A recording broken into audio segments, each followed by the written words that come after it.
Mick, Josh Papalii playing his 300th game this week. Just give us a bit of an insight on what he means to this club.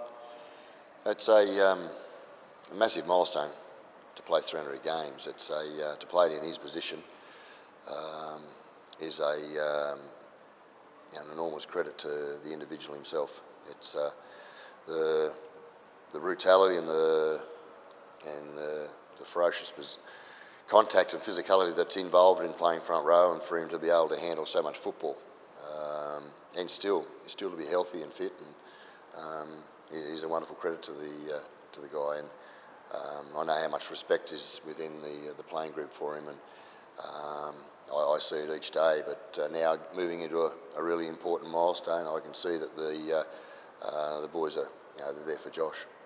He's a player that just adds and has added so much to the team for so long. Probably over the period of time, you just sort of realise how good he actually has been and what he's been able to contribute for the club. Yeah, it's the one thing I know about Josh is that he's a true Raider, and he absolutely loves the club. He's a very much a team first player, but he's been here from such a young age. Started his family here in Canberra.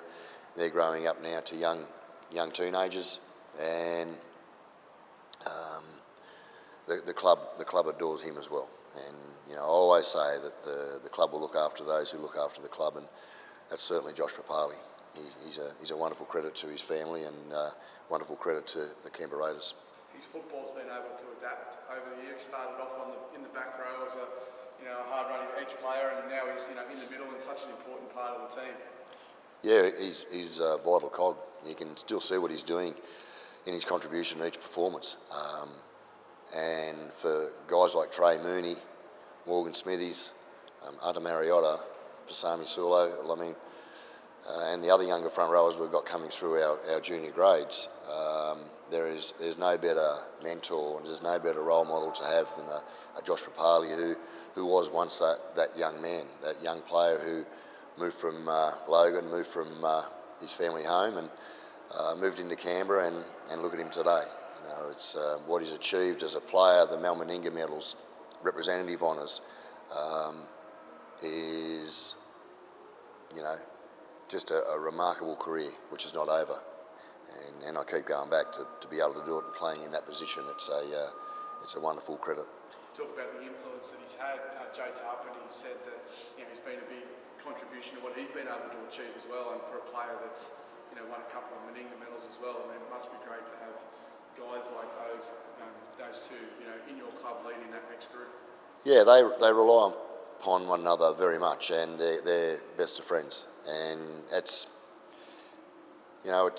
quite common in rugby league to have your two front rowers rely upon each other and be best mates. I know Brent Todd and Glenn Lazarus were very much that in my day when I was coming through. John Lomax, Quinton Ponga.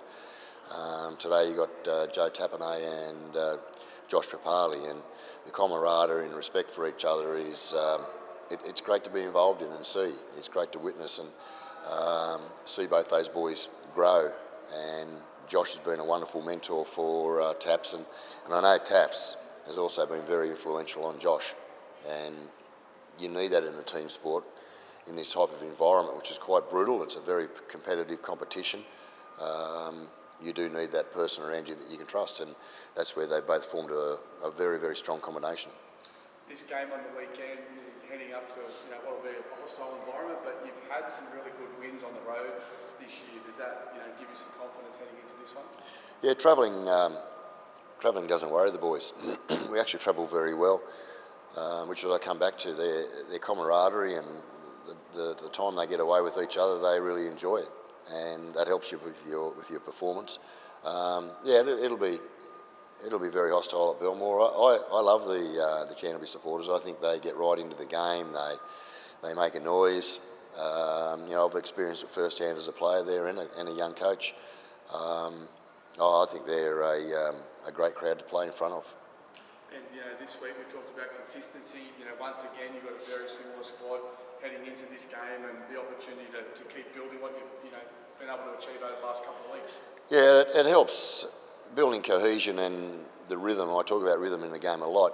finding your rhythm and cohesion in a game comes from not having too many injuries, suspensions, having that continuous flow of combinations in crucial positions, and that's what we're having.